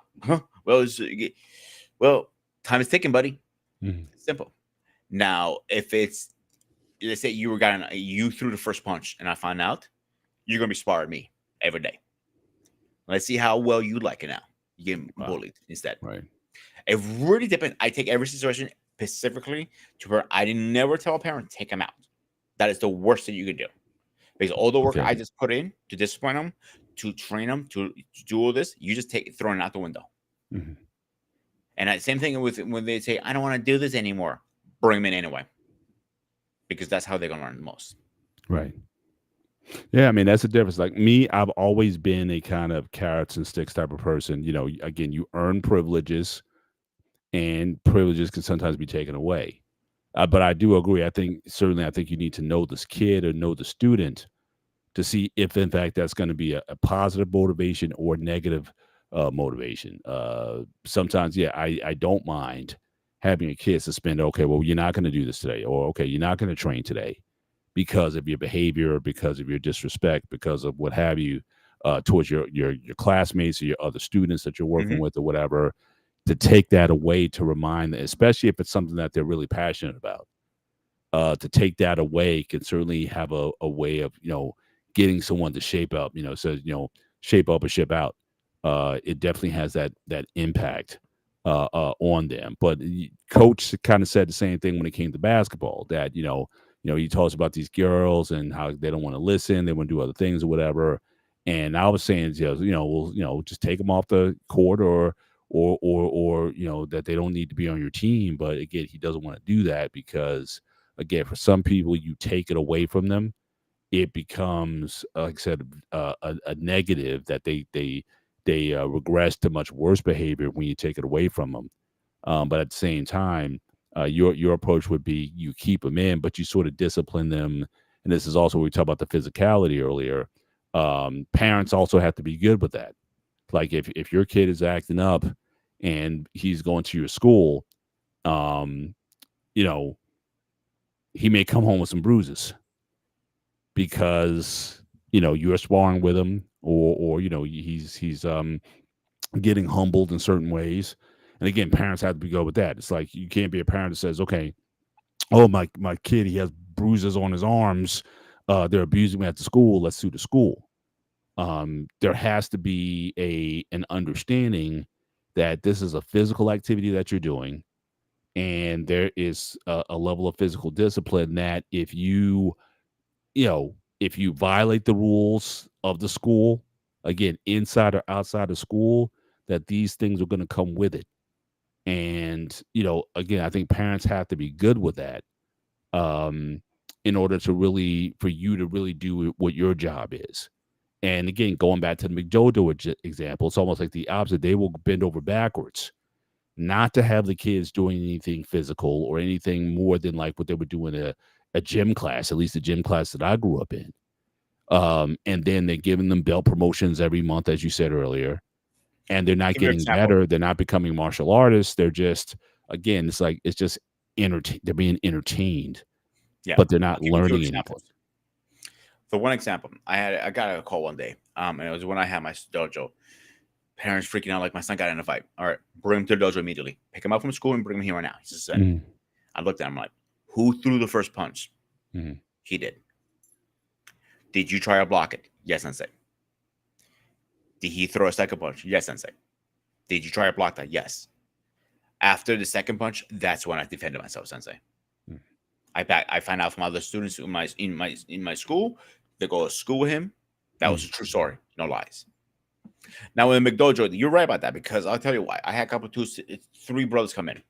They looked at me like, "Oh, I'm a brown belt, third degree." Mhm. You're joking, right? These kids were so overweight; they were obese. I'm not even joking. Yeah. I'm talking about like Fat Albert was skinny versus his kids. So I looked at him like, but why can't I keep my belt? I'm like, I explained to him, different style, different things. So it's a different way to learning here. So I tried to Yeah. explain that you went from a Korean style to a Japanese/Chinese style. I cannot honor that belt system. I'm sorry. Mhm, And they were horrible. I'm not gonna lie to you. They were horrible. mhm, And I told the parent, like, I'll be honest with you, the kids are horrible. Not because you did anything wrong, not because the kid's wrong. The kid's not them. It's where you took them. And when he told me to school, I don't want to blast school out like that. Like I'm not surprised. I want to tell him, give me 6 months, and you're gonna see a different kids, and they're gonna mhm, lose weight. And I was on point. mhm. The weight part was kind of hard because they eat like kids eat like Yeah, what they yeah. want to You're eat. not, you're not with them when they're eating. You can make Yeah, of course. But I did recommendations. our best I can educate them as much as I Exactly. could to their parents. Exactly. Yeah. Yeah. Let's talk about that and this sort of start to start the landing of the show. Mhm. First of all, thank you for stepping in No, anytime, man. last minute. Again, coach. Hopefully this game is finishing up, and hopefully he's watching. But and I definitely want to have a part two of this, or certainly just to revisit the idea of coaching style, coaching philosophy, and team discipline. Certainly I would certainly want to How about visit this? that topic. When Coach cannot come in, I'll jump in and let's talk about martial arts stuff. Okay, definitely. We can Yeah. certainly do that. We can certainly do that. Um, So let's talk about I already started saying you got up to fourth degree black belt, and again, the expectation was it for you to become a martial arts instructor. Mhm. When did you really start training people in earnest, and when did you essentially open up? Because you actually opened up your own school at some point. Correct. And so, what was that process like? And what was your expectation when you opened it? Did you think it was going to be full time? Did you think, of like this will be like my career in doing this? So, talk about when you first started teaching people. What was that experience like? And then when you open your school, what was the impetus that made you decide, yes, I want to go open the school, not just continue to work for Master Ray or what have you, Sifu Ray, but to also open up, have your own students, your own code of conduct and ethics and all that. When did that idea start turning your mind, and how did the school come together? This is a multiple answer question. So I Sure. always trained kids, you know what I'm saying? Because that's part of my curriculum to get my next rank. So when I got old enough, Master Ray is always like, when you moving back to New York so we can open a dojo under your rank, under you, meaning be my school. I go, I don't know, man. I got so much shit going on here because I got my career right now. I was working on the mechanics was my phone was my You were a mechanic career at the of time. career. Got it. All right. Yeah. So it wasn't. So as I was working on cars, I met this another instructor. I wanted to get really back into it. And I made a deal with him. I'm like, listen, how about I help you teach and you teach me this style for free? He goes, fair enough. I helped him blow the school out like no tomorrow, bro. Yeah. Like it was like the first when we moved the school where it was to the next one, I alone helped him sign up multiple students. Then later on, fast forward, me and him had a big falling out. I'm not gonna blast him. Let's keep that between me and him. Right. And mechanical wasn't really working out. I couldn't have a job. I couldn't find a job as I wanted to. And my neighbor goes like, dude, you should go check out Joe. Who the fuck is Joe? I went to. Right. He goes, Joe is a guy who owns a gym down here. He moved it to this new location. I'm like, okay, I'll go check him out. I went down and checked him out. We had a conversation. Conversation went really well. Only thing I did wrong back then, because I was very young, my agreement was a handshake. Obviously, you cannot honor a handshake in court of law, unfortunately. Mhm. So, as I'm thinking about opening a school, I get on the phone. Doot, doot, doot, doot, doot, doot. I call Shin. I apologize. I call Ray. This is before he passed. Mhm. He goes, hey, people, what's going on? He goes, I need to ask you a question. He goes, okay, I don't like where this is going. And then that's how we were. I go, no, serious question. He goes, okay, I don't like where it's going anyway, but what's up, Pete? How much you need? And like, I don't need money. I go, it's not a rule, but it's a unwritten rule in a way. You Mhm. always ask permission from your instructor to go ahead and open your own school. It's usually a yes. Like they only ask you be like, don't be like 2 miles away from me or across the street. You know, like if Mhm. you're like on the other side of town or a different state, they're not gonna say no. I go, Right. I like to open a school. Mhm. Okay.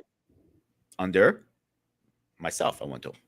I'm not gonna call it Red Dragon Dojo. I just want to keep that between separate. I want to open under my own banner, under my own thing, but I'm going to teach your style and or everything else I learned in after I left you too. He goes, Right. okay. I'm like, that's it. Yeah, okay.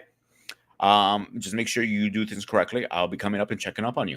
Right. Up and check that out. Was there any and again, I don't know if this happens um within, I guess the type of intimate martial arts that you're promoting. Is there any kind of duty or fee that you pay back to Sensei, No, even though he's not even though you're not under the banner of his martial arts school, but just out of respect, do have you, or do students sometimes pay their instructors? And again, it's more symbolic, more so than a requirement. But just because he's passed on what he did to you and whatnot, now you're starting to branch out, you start making money or what have you.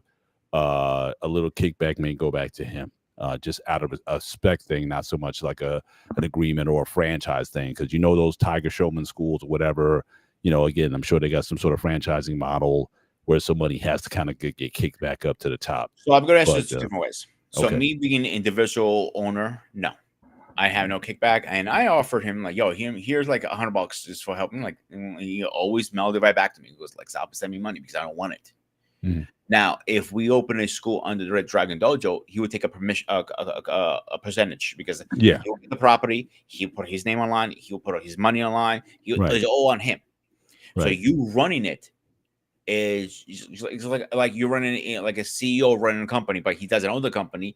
Somebody else owns the company. Kind Yeah. of thing. Well, like I said, like a franchise. I mean, Kind obviously of, the yeah. corporation gets some. So what was the in your thought process, the decision to open up your own independent versus his, even though you were essentially teaching his, the difference between Truthfully, that for you? Yeah. so the other guy I was working with pissed me the fuck off. He was blasting my name right and left. Okay. So this guy was also a member. He was also under your sensei. No, we were two different senseis. Two different. So Okay. yeah, two different senseis. I knew his sensei. Sensei Ciro, I can say his name at least. He was a great guy. Mhm. Our falling out, be short and sweet, is the job I was making, I was not making enough, and I was not making anything from him. He was giving me like $100 a month. That's all he was giving gas money, really.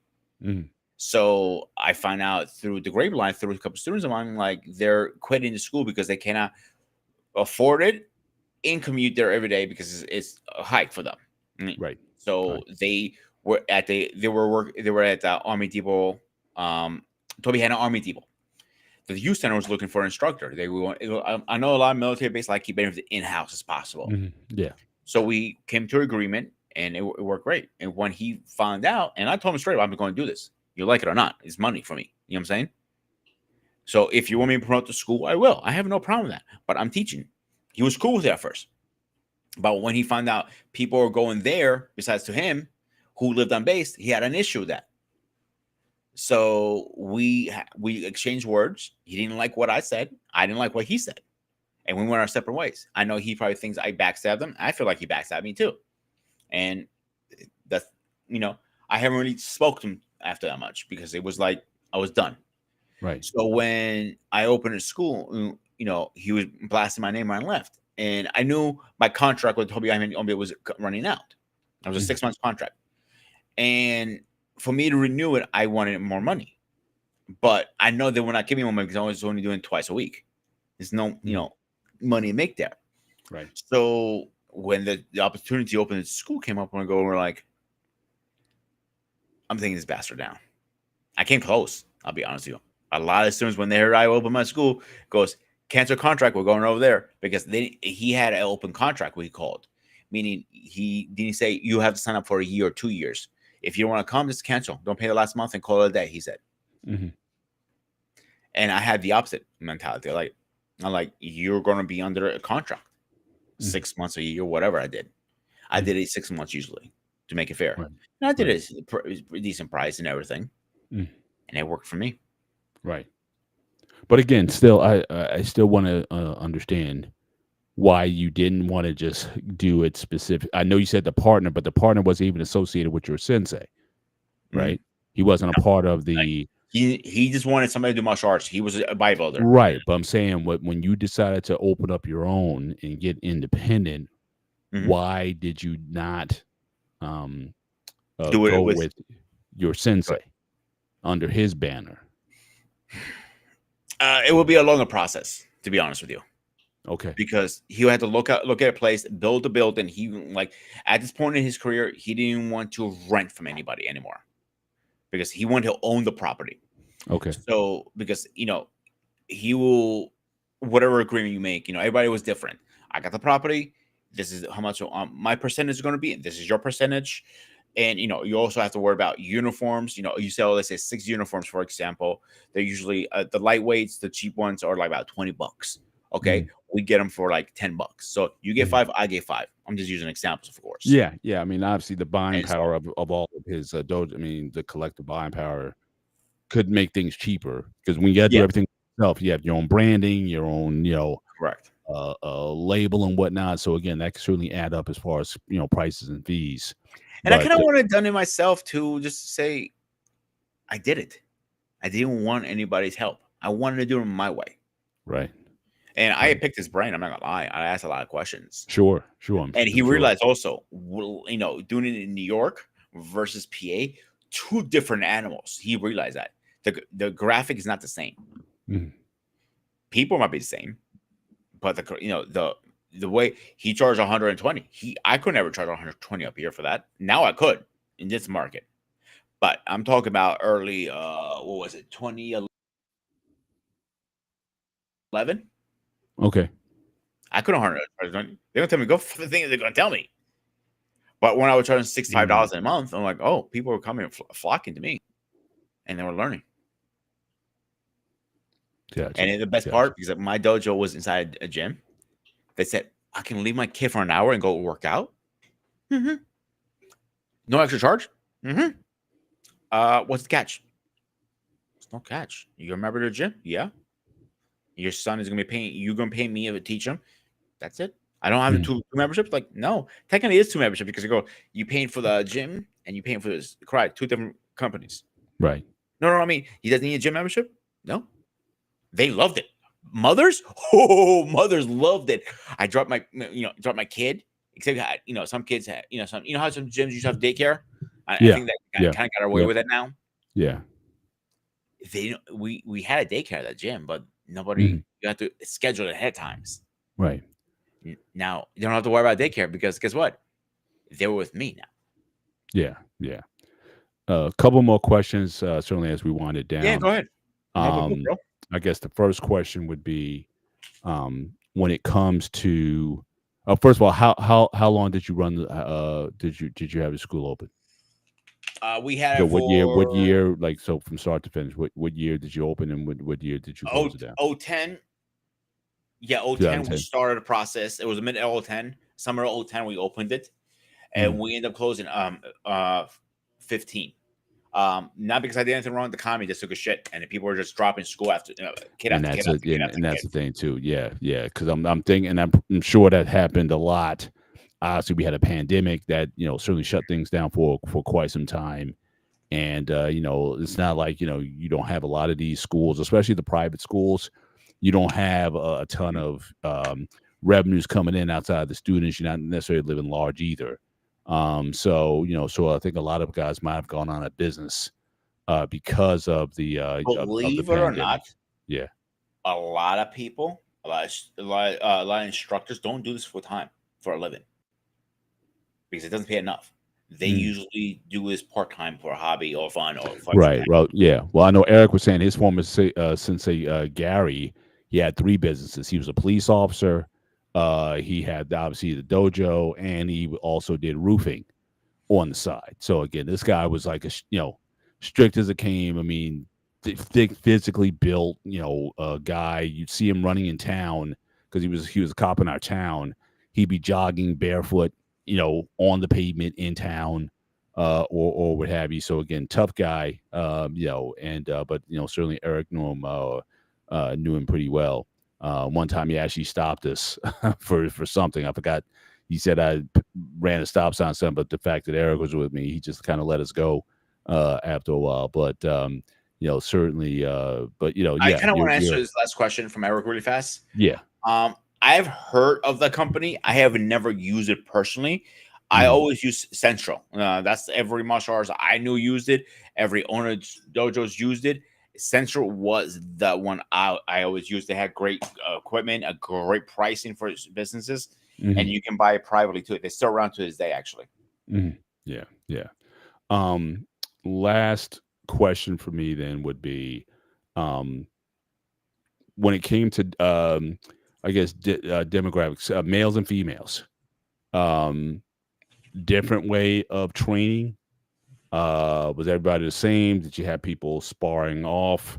Did you have mixed folks sparring off, or or did you handle female clients differently than the males in terms of your coaching style, your attitude, or whatnot? Was everybody treated the same, or did you have to treat the ladies differently than the males? And then we'll stop it there because, like I said, there's a bunch of questions I could continue to ask you about just your day to day operations or whatnot. But And that can come up certainly in another show. But this will be the last question of the night. And again, we want to thank you guys certainly for being a part of this tonight. Thank you, Eric, for being Mhm. contributing a lot to the chat tonight. And make sure you hit the like button as well. And we can definitely have a multi parts talking about his life. 5 years as at school is pretty good, and make sure that we can kind of carry that out. Now, what are you showing at this point? Oh, This is actually this a is couple you. of pictures This of. is yours. I'm sorry. Man, you were so handsome back then. Man, Yes, I was clean skinnier. shaven. I No, I had a mean, goatee. okay. Well, I'm just like outside your face, but I mean, this is pretty good. Yeah. So the problem with this, I know my kicks are kind of awful. I had to slow down my kicks a lot to Mhm. get because I had a professional person take the pictures for the Mhm. website. Um, Slowing down your kicks is so hard. It's not even funny. Mm, So hard for me. But this is some of the pictures when I was actually teaching in my own dojo. nice. So things have changed. Let's put it this way. If you tell No, me, you look great. You look yeah, great. And yeah, that's another aspect we got to talk about as well. Marketing. Like, how did you get clients, business, or whatnot? Because it is a business. yeah, I can tell you And that secret very easily. It'll take so me we 2 seconds. can To do that. So let's save that. So the next time we talk, yeah, we'll talk about again operations, marketing, and whatnot. Because I think these are things, especially you might be a young person out there who might be interested. And you might have a martial arts background or a coaching background, and you may be interested in open up your own coaching, business or something like that. So marketing, like any business, is important.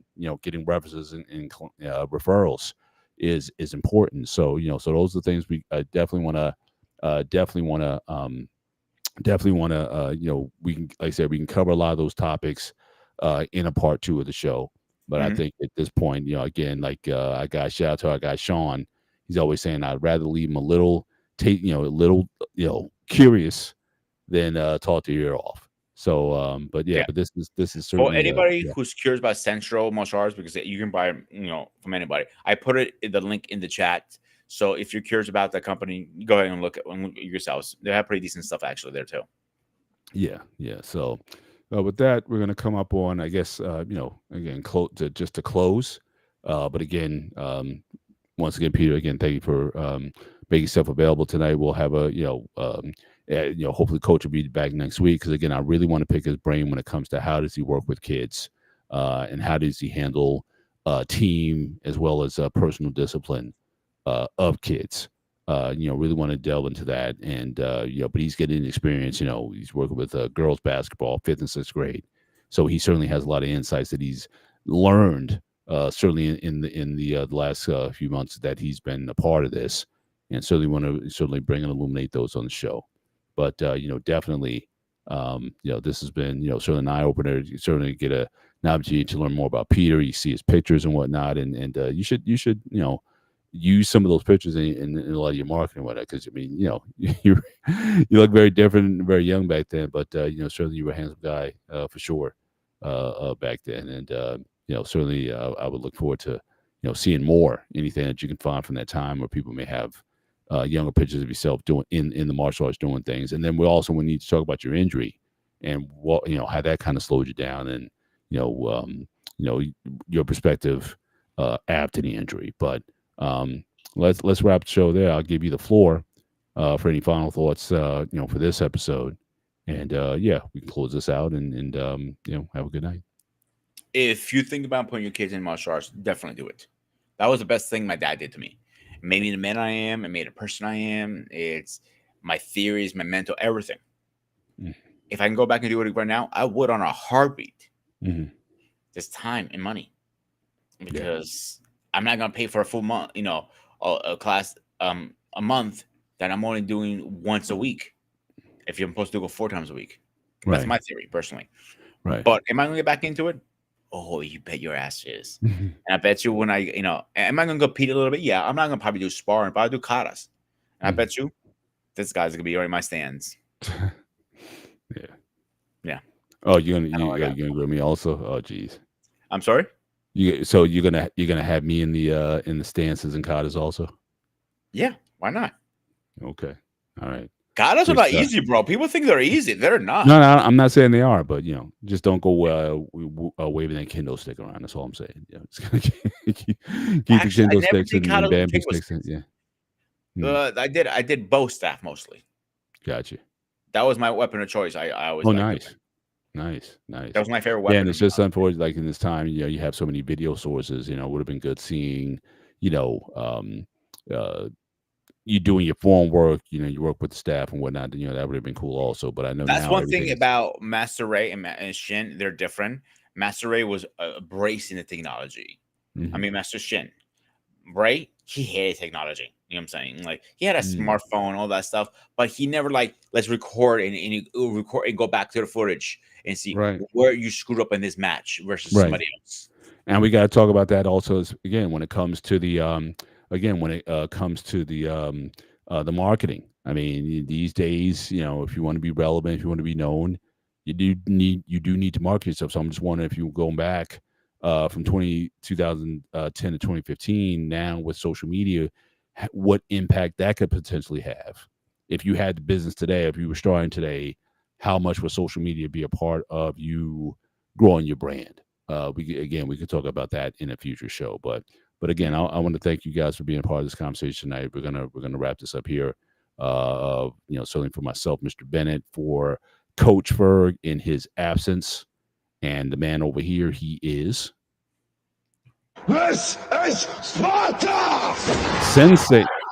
Sensei Sparta.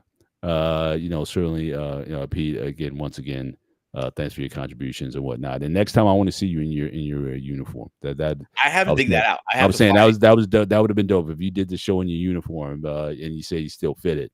Certainly that would have been. No, I can. I fit. I definitely fit. I just gotta dig it out. That's one thing.